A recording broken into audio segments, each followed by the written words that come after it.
My girlfriend and I had been dating the past 5 years, since college. After graduation, we were semi-long distance, living close enough that we alternately visited almost every weekend. In 2018, and got a job in my city, and we found a place and moved in together. Now's a good time to mention the security cameras in our house. Break-ins are unfortunately common where we live. We thus got some motion-activated cameras, one of which has a view of our kitchen, to monitor the back door. The cameras only record when there's motion so they can retain footage for a very long time. And of course knows this. About a year ago, and started complaining I wasn't contributing equally to chores. I've been obsessive about chores my whole life. Growing up, not doing the dishes meant no video games for a week. When I lived with roommates, I was always the chore Nazi, making damn sure we all stuck to our chore wheel. And is just as fastidious about chores, so we just naturally alternated who did what.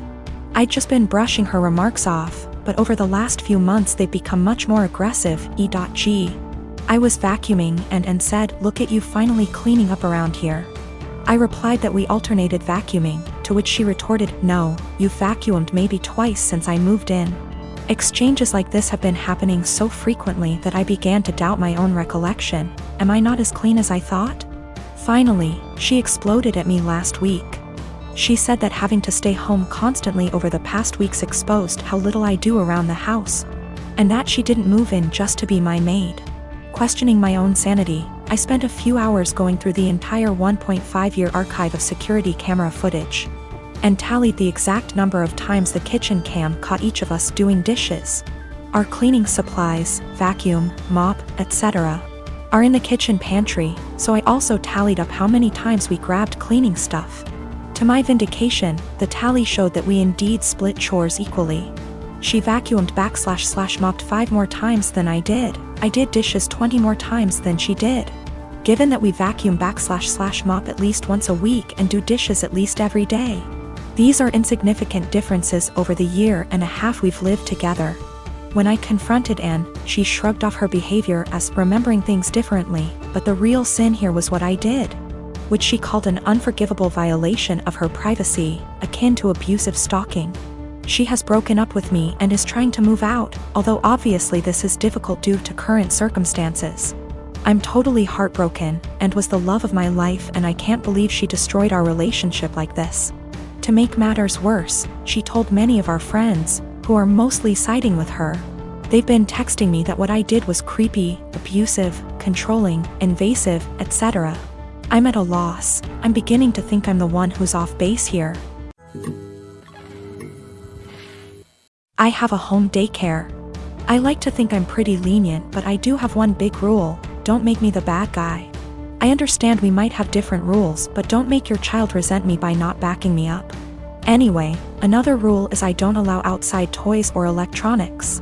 Kids can bring the stuffed animals for nap if they're sleeping on rest mats, but I don't want to be responsible if something gets broken. Years ago, I used to let kids bring whatever. Then a cheap McDonald's toy broke by accident, kid was upset and mom got mad at me. So now it's a hard rule. Most are okay with it. But I have a new kid, whose mom wanted him to bring his tablet because he needs it. I said sorry, but no. I'm not going to be responsible for it. We went back and forth, but finally she just says fine. But every morning, he's crying because she took his tablet from him in the car. She always gives me this look and says, "Miss Lucy says no tablet."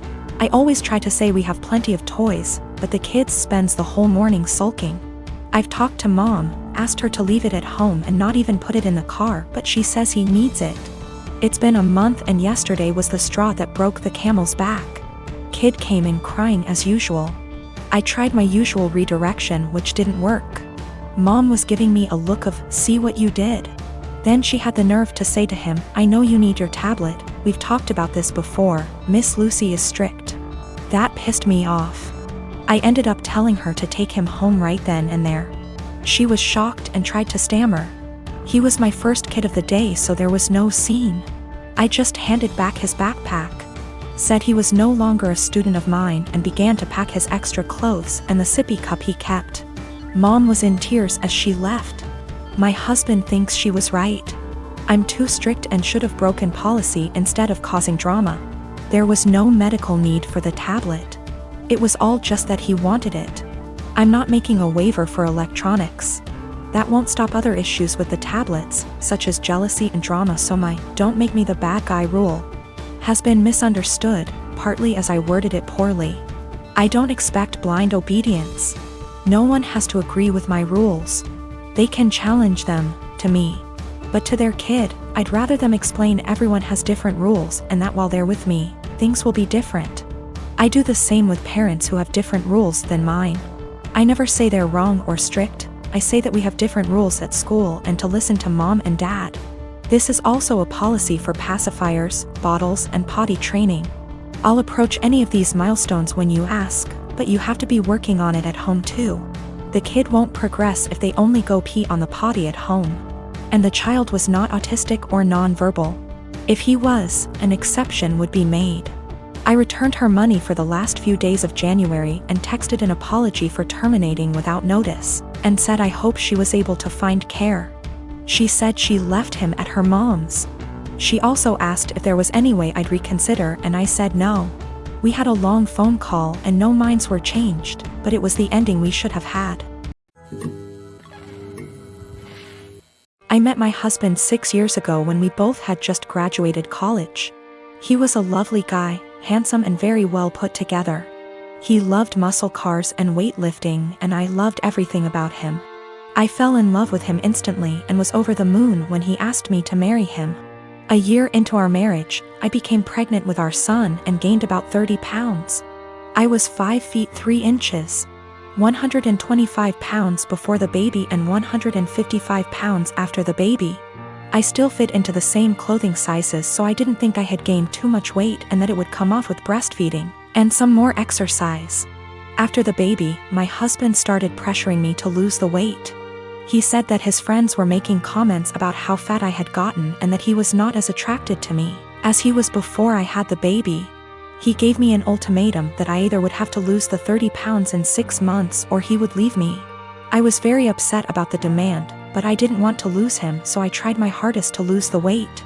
Every day for months I would wake up and go to hot yoga for 90 minutes. After I got home from work, I would run or do some bodyweight exercises. I tried to keep my calorie count below 1200 so that I would lose 2 or more lbs per week.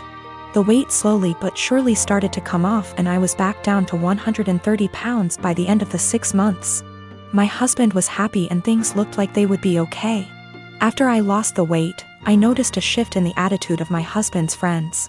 Most of them are perfectly nice guys, but a few of them are absolute pieces of shit, the same ones who called me fat. Once I returned to my old weight, these friends started to make comments about me and how sexy I was. I told my husband to make them stop and he said that he would speak with them, but the rude comments never stopped. I channeled all of my frustrations into working out and I lost an additional 15 pounds of body fat and got more toned. This past weekend, my husband's friends were over at the house and one of them grabbed me and tried to grope me. I told my husband, and even though he was angry at his friend, he was still angry at me. My husband said that I was leading his friends on by losing so much weight, and that I was trying to make myself skinny so that I could cheat on him. I was disgusted by this accusation and packed my bags and left for my mom's house. Last night, my husband called me and begged for me to come back home. He says that he knows that he was unfair and that he won't let his friend come over anymore. But I am so tired of dealing with this that I'm not sure I want him back. He's the one that told me to lose weight. But now he's blaming me for being too skinny and I'm afraid he's going to make me develop an eating disorder. But I also still love my husband and it hurts me to be apart from him. I have been with my partner for 7 years. We initially met online, and after meeting in person a few times and realizing our affection for one another, we found it promising to move in together. I moved from California to Pennsylvania to be with him throughout graduate school. All was seemingly well during this time. I have never really had any reason to not trust him. I encouraged him to, very much so, to try his best to make friends, or to explore hobbies on his own outside of the various ones we share, because I have my own passions. And I found we connected most when we met in the middle through conversations about these passions, through the act of explaining or showcasing what we've taken in or learned. Throughout these 7 years, he has struggled with very low self-esteem. And though I don't necessarily think of myself as the pillar of self-love, the depth of mine doesn't reach the low perception of his self-value. Because of this, he has seen and stopped seeing both a counselor and a therapist, and has been on medication to help for the last 6 months. Things were seemingly well between us, and continued to be pretty fluid. We continued to share things, and take long walks, and were pretty open-ended about where we stood in the relationship. If one was feeling a bit of an ebb, the other would pick up more of a share, and vice versa. However, things took a bit of a dip about 2 days ago when I felt the ebb and asked him about it. Initially, he said there was really nothing wrong. And perhaps I was just feeling this way because with our schedules we haven't been able to see one another for long periods of time like we are used to, which is true. But the feeling continued to irk me, and when I asked about it a second time, he confessed to me. He had begun talking to another girl from another country via Instagram direct messages. And though things between she and him never crossed the boundaries of platonic friendship, he really loved the initial rush of someone asking him questions about his favorite movie, his favorite album, his favorite book. All things he and I already know very well about one another. I asked if he'd sent any selfies or anything risque, and he said no, though I can't confirm, because he deleted the messages. A good deal of me believes him, because of how open he was about the initial conversations to begin with. We slept apart, and I just felt really confused the entire night, because I couldn't really resonate with wanting that sort of attention from someone else. If anything, his yearning for that type of attention sort of hurt. It felt like I wasn't doing enough, or giving enough. The next morning, though I don't have an Instagram, and am not on the app, I went to check his using the desktop version, and found that posts where he once called me the love of his life, or a specific post with a gift I gave him that once said, "Greatest gift from the greatest girl," were still on his profile, but the words, girlfriend, or love of my life, were completed erased. With this realization, my confusion and hurt turned to very real heartache. I called him and asked if he had deleted these words from the specific posts, and with shame, he said yes, he did. When I asked why, he said it was because he just didn't want the attention from the girl asking him about himself to be disrupted if she found out he was in a long-term relationship. I guess this is where I asked the obvious and questioned why someone who is just asking about your favorite books, movies, etc., would be driven away by the fact that you have a girlfriend. And he said he didn't know why he did it, and that it was a massive mistake. At the risk of seeming toxic, and I will take full accountability for seeming so or being so, I asked him to please deactivate his Instagram for the time being while we sort through this, his Twitter as well. He did, and though I was feeling a bit of relief about that, I couldn't help but feel a bit saddened that he didn't choose to do that on his own for the benefit of our relationship. He had to wait for me to ask, which again, just made me feel like such a toxic and controlling partner. Two things I always strive to be so far from. When he got home from work, we discussed everything at massive length, and he continued to swear up and down that these conversations pertained strictly to music, movies, and books, and he didn't have interest in her. Just interest in the initial rush of the attention he was receiving. We read a few articles, and he broke things down to me as his self-esteem has never been lower. Despite his career as a doctor being at a high, and his finances in order, he felt things with his music weren't taking off.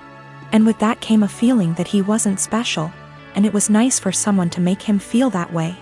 I felt shame and asked him if I wasn't doing enough or giving enough to him to make him feel that way. He said, I defiantly was.